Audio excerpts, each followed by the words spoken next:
Entre los 100 intelectuales más destacados e influyentes del mundo. Es miembro de la Academia Peruana de la Lengua y de la Real Academia Española. Doctor honoris causa por más de 30 universidades de Europa, América y Asia. Premio Cervantes y Premio Príncipe de Asturias de las Letras. Y tiene la Legión de Honor otorgada por el gobierno francés, entre otras muchas distinciones. Fue candidato a la presidencia de Perú, su país natal. Se llama Mario Vargas Llosa. Gracias a la escritura he leído, usted no está en un sanatorio o en un manicomio. Es posible. La literatura ha sido mi alienista. Es la actividad que de alguna manera me permite vivir en buena relación con mis fantasmas, mis fobias, mis traumas.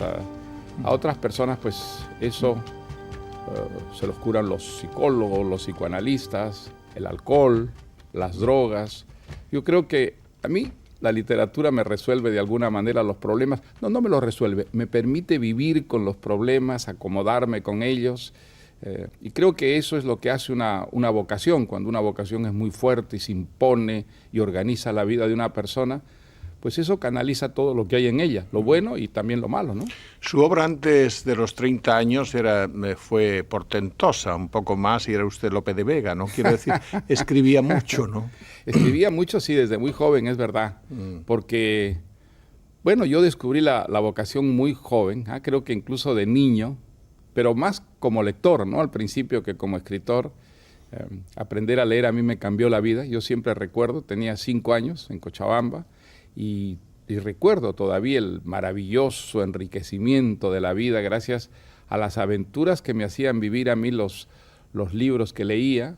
Y desde entonces, pues sí, la literatura, la ficción, esa vida alternativa que crea la imaginación ha sido un refugio maravilloso y probablemente nada me ha hecho gozar tanto, nada ha enriquecido tanto mi vida como esa vida paralela, inventada, la vida de la literatura, ¿no? Hasta llegar a Travesuras de la Niña Mala.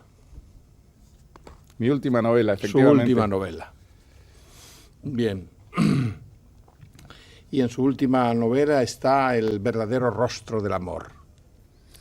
Bueno, una de las versiones posibles del amor. El amor-pasión, el amor loco, el amor que ocupa toda la vida, que marca una existencia. No todos viven ese tipo de pasiones, ¿no? Claro. Pero esta es la que se describe en esa novela, sí. Porque el amor tiene muchos rostros, ¿verdad? Muchos rostros, sí.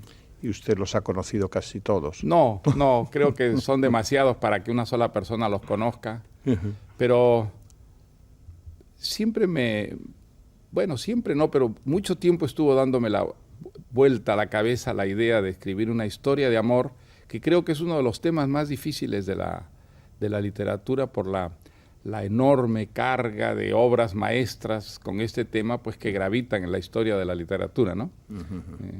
Es muy, digamos, fácil caer en lo trillado, en lo convencional, en toda esa mitología que los románticos inventaron para el amor.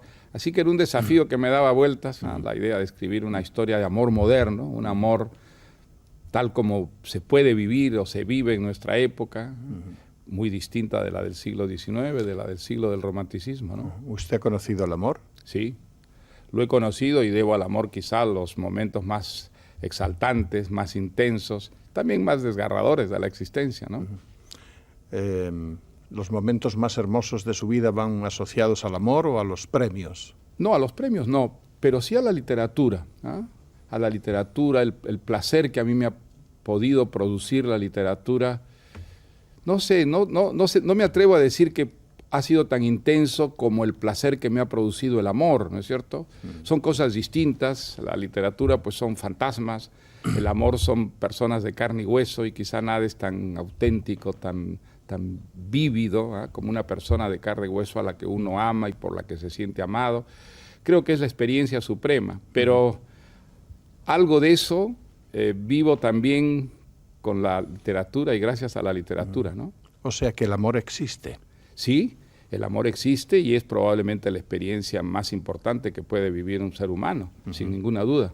Sin ninguna duda, yo creo que el amor enriquece el contorno, da de pronto a los actos más nimios, más triviales, más tontos, una riqueza, una intensidad, una profundidad. Cuando uno está enamorado y se siente amado, pues la vida cambia de color, cambia de temperatura, todo parece a uno sonreírle y estimularlo, y hacer la cosa más tonta puede de pronto cobrar para uno una trascendencia extraordinaria. Ese es el milagro del amor, ¿no? ¿De qué nace el amor? ¿Qué busca? Es un misterio, en realidad no hay manera de saberlo, porque el amor es una actividad que compromete enteramente a la persona humana. Está el cuerpo, están los deseos, los instintos, pero hay algo también espiritual, también la inteligencia, las ideas, de alguna manera contribuyen a la pasión, la sirven. Creo que es muy difícil definir exactamente lo que es el amor, pero lo que sí sabemos es que es un quehacer o un estado en el que la personalidad entera se involucra, ¿no? ¿Qué es lo máximo que ha hecho usted por amor? Estuve a punto de enrolarme en la Legión extranjera. Sí. Ahora me río yo, pero en París fui incluso hasta... Vivía en París. Viví en París en esa época y fui hasta la plaza de Denfert-Rochereau, donde estaba uno de los centros de reclutamiento de la Legión extranjera, y llegué hasta la puerta y todavía se me ponen los pelos de punta cuando pienso que pude haber cruzado ese umbral y haber firmado. Eran 5 años por lo que había que firmar. Bueno, probablemente no hubiera salido más, pero estuve a punto de hacerlo. Es probablemente la cosa más loca que he hecho por amor. ¿Y ha llegado a conocer a la mujer? ¿Sabe ya lo que es una mujer? No, es un ser muy misterioso, es un ser muy... Bueno, el hombre también, ¿no? Es un... Georges Bataille, un escritor francés que yo admiro mucho, decía que el ser humano es el ser donde las contradicciones se funden y confunden, las cosas más absolutamente incompatibles de pronto están allí, se articulan y... Pero creo que ese misterio es uno de los grandes acicates que tiene el amor, ¿no? Cuando uno ama, trata de conocer al ser amado y el ser amado se escabulle, se hunde dentro del misterio. Es muy difícil realmente llegar a conocer cabal totalmente a otra persona, ¿no? Uno se acerca mucho con el amor, se acerca mucho con la amistad, pero hay algo que queda, una cierta dimensión del ser humano que queda lejos siempre, ¿no? Triunfó de una manera rotunda Vargas Llosa en la literatura y fracasó en la política, ¿o no? Bueno, fracasé en la política, es evidente, sobre eso no cabe ninguna duda. He tenido mucha suerte en la literatura, sin ninguna duda. He tenido mucha suerte debido a muchas circunstancias ajenas a mí, el que mis libros circularan. Una de ellas, por ejemplo, España. A mí no me hubiera ido como me ha ido si no hubiera tenido un editor como Carlos Barral, que en los años 60 pues, descubrió la literatura latinoamericana y impulsó enormemente la difusión de mis libros. Sin una persona como Carmen Balcells, un personaje que es ya mítico en España, ¿no? Una agente literaria que también ha promovido a los escritores, entre ellos a mí, de los que se ocupaba. Bueno, y los lectores y los críticos españoles, ¿no? A los que yo les estoy muy, muy agradecido porque fueron realmente los que han dado a mi obra una difusión que yo nunca soñé que tendría, ¿no? O sea, ha habido una serie de circunstancias que me han favorecido mucho y también el hecho de haber trabajado, ¿no? Con mucho tesón, con mucha perseverancia toda la vida, ¿no? ¿Por gratitud se hizo español? No, me hice español por necesidad, porque el presidente Fujimori, a quien yo había atacado mucho desde que se convirtió en un dictador, amenazó con quitarme la nacionalidad. Hubo incluso en el Congreso fantoche que él tenía, una moción para privarme de la nacionalidad y hubiera quedado yo convertido en un paria, ¿no? Una condición que no es nada recomendable, sobre todo en esta Europa un poco paranoica con los inmigrantes. Entonces pedí al gobierno español que me diera la doble nacionalidad peruana-española según un acuerdo que hay en el siglo XIX.